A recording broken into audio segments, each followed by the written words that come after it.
我做过一件很多人想做，却很少有人去实现的事情。我离开了工作，一个人旅行了125天，走过了16个国家，从英国出发，从欧洲一路到非洲埃及，最后再到亚洲，回到台湾。这支影片，我想告诉你，为什么你这一生应该要去尝试一次独自的长期旅行，还有我是怎么做到的。为什么这件事情可能会改变你的人生？大家好，我是 Lance， 自由的蓝哥，欢迎大家收看我的频道。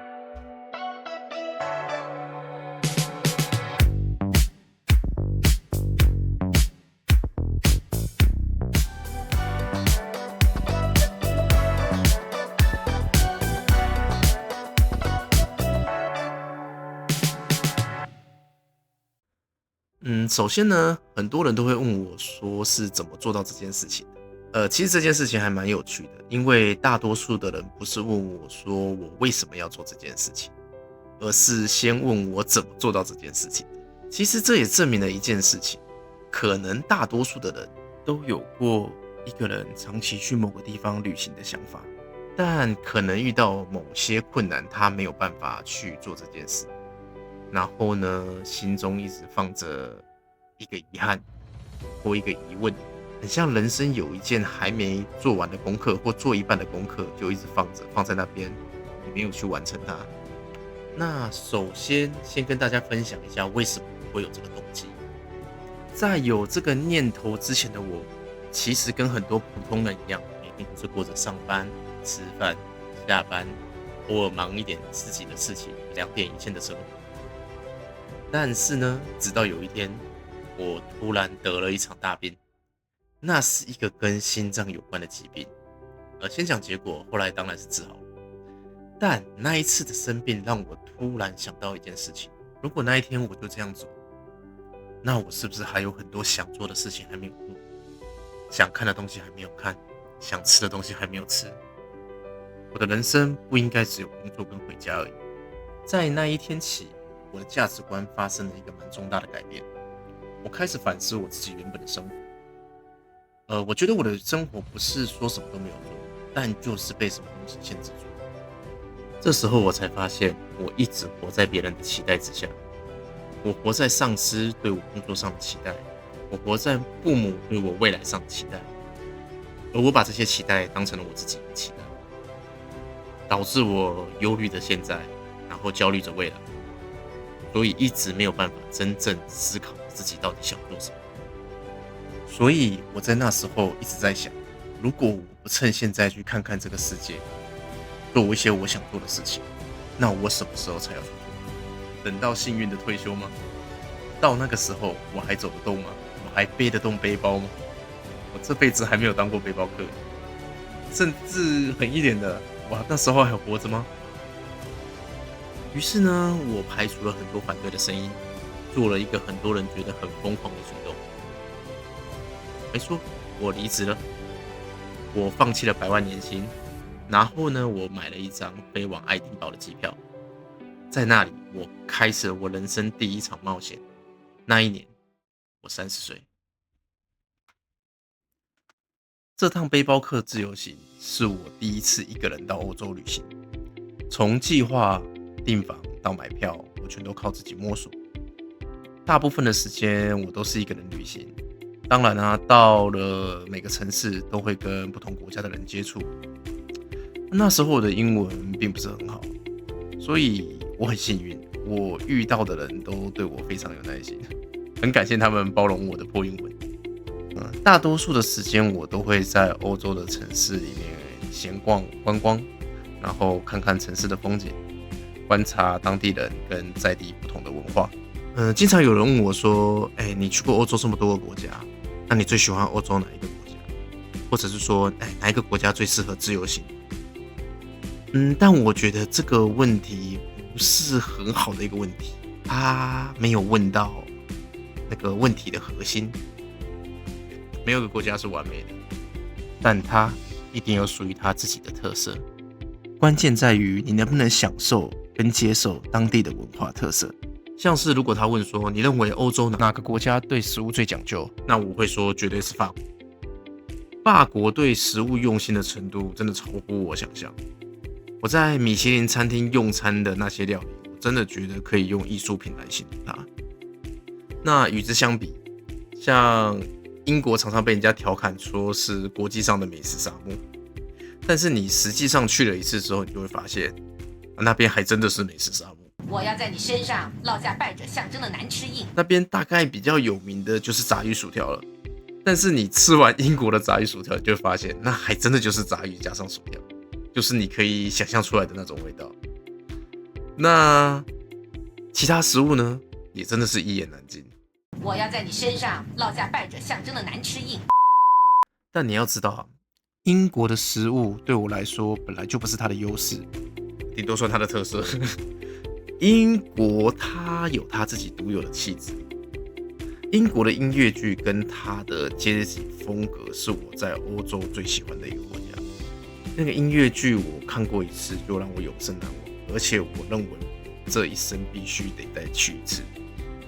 再来，如果你喜欢自然风景的话，那瑞士是我看过最美风景的国家。那里对大自然的保护是我看过做最完善、最极致的国家。我其实在去瑞士之前，我没办法想象有已发展国家对大自然保护是如此的严格，甚至有城市是完全禁止天然气的排放。在瑞士真的是诠释了什么叫随便拍一张照片都是美照。但是呢，瑞士的消费水准也真的是高得吓人，但贵不是它的缺点，是我的缺点。如果你喜欢欧洲的人文历史，或者是艺术气息浓厚的国家，那你得去意大利瞧一瞧。佛罗伦斯真不愧是当年文艺复兴的核心区域，你到处都可以轻易看到有关达文西啊，或者是米开朗基罗的作品。我简单的举例出这些，就可以明白，每个城市都有自己的文化，各有特色。所以欧洲哪一个国家适合独旅，这取决于每个人想要体验的东西是什么。而有些东西真的只有自己去过才能知道。关于每个城市的特色，我没有办法在这里一一的讲完。如果影片的浏览数好，或者是说我有想要告诉大家的事情，那我会将我过去去过的城市一一跟大家做介绍，来帮大家初步了解这些地方。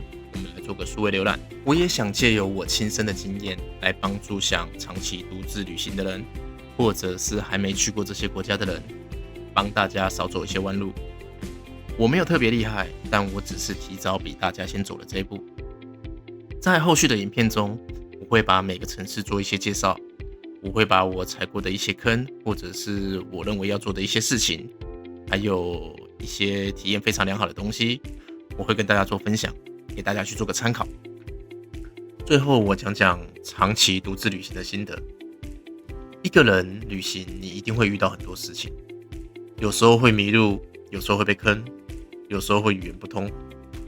但我认为正是因为这些事情，让你的旅行变得更像旅行，更像场冒险。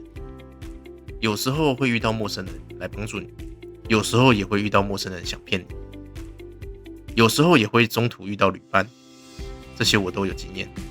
正因为有这些小插曲，这趟旅程才会让人印象深刻。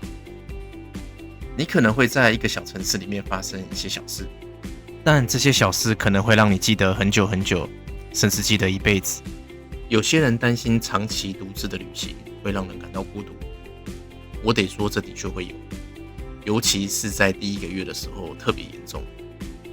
那时候我真的理解到什么叫做思乡病，然后我真的理解到什么叫做天哪，我好想吃卤肉饭了，我好想要喝珍奶，我真的超级想吃台湾食物的。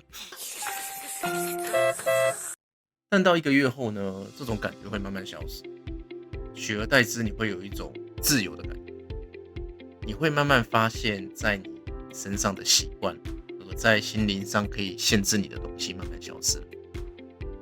我开始不会去想故乡的东西，我开始可以随着自己的感觉去旅游，我开始可以跟陌生人攀谈，接受变化，也可以突然决定我后面的行程都不走了，只为去看一道夕阳。旅行的时间久了之后，你会慢慢开始享受这种感觉。以前的我其实很难想象，为什么有人可以点一杯咖啡就在咖啡厅坐一整个下午，或者是说拿着一本书就在海边待一整天。直到完成这趟旅行之后，我才慢慢学会怎么样一个人坐在海边或公园享受当下。我才知道，原来与自己相处也是需要学习的。很多人都会问我，在这20多个国家旅行当中，到底得到了些什么？其实这个答案很简单，这是一个人生的体验，一个只属于自己的成长与成就。因为我知道很多事情，如果现在不去做，那以后我就真的不会再做了。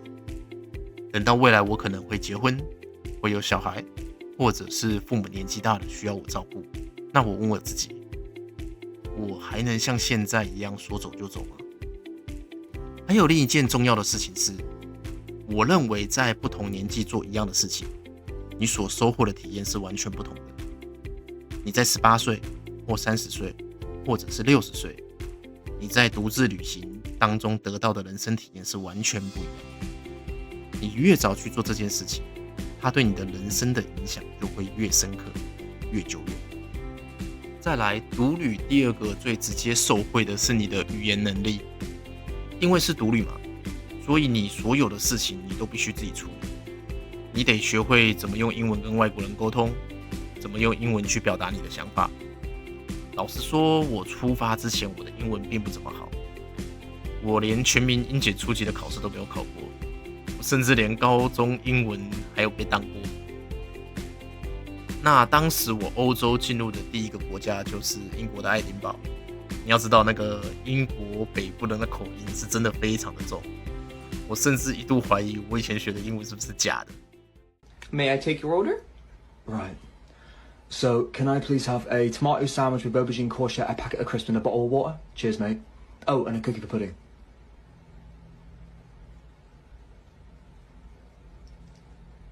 Get out. 但在那4个月的旅行之后，我的英文进步的非常之多。每个人看到我回来之后，听到我的那个英文发音，都觉得进步的非常之夸张。我甚至觉得，在我之后去菲律宾留学学英文半年，进步的还要多。我有在想，为什么我的英文会学得这么快？毕竟我在台湾的教育体制下，我学了12年英文都没有学起来。个人认为，是因为当你的某项技能攸关于你的生存的时候，你的大脑真的会加速去学习。当你没办法用英文去沟通点菜的时候，当你没办法用英文去住宿 check in 的时候，当你没办法用英文去跟别人聊天的时候，会活得非常痛苦。而当下的你会知道哪些英文，哪些是你需要学的，哪些是你不需要学的。回头来我才发现，台湾的英文教育不是为了让你用英文去跟别人对话，而是为了那该死的考试。那也有些人会说用手机翻译就可以了，但是你有在旅行当中用过手机翻译的人，应该都会知道，用手机翻译其实没有大家想象中的这么好。你会在语言的沟通上面少了一些温暖，别人对你的态度也会有差。这让我深刻的体验到，不管用当地的语言也好，用英文也罢，要从你嘴巴说出来的话，才能更容易的得到对方的尊敬，或者让对方感动。其实呢，长期的独自旅行不是为了逃避生活，而是让你重新认识这个世界，也重新认识你自己，改变你的认知，了解自己要的是什么。去不同的国家，了解不同的文化，吃不同的食物，认识不同的人。这个世界真的很大，非常的有趣。最后还有一个理由，虽然有点幼稚，但是每次跟别人聊到这段经历的时候，我都会觉得我自己真的很屌，因为我完成了一件让我自己非常骄傲的事情。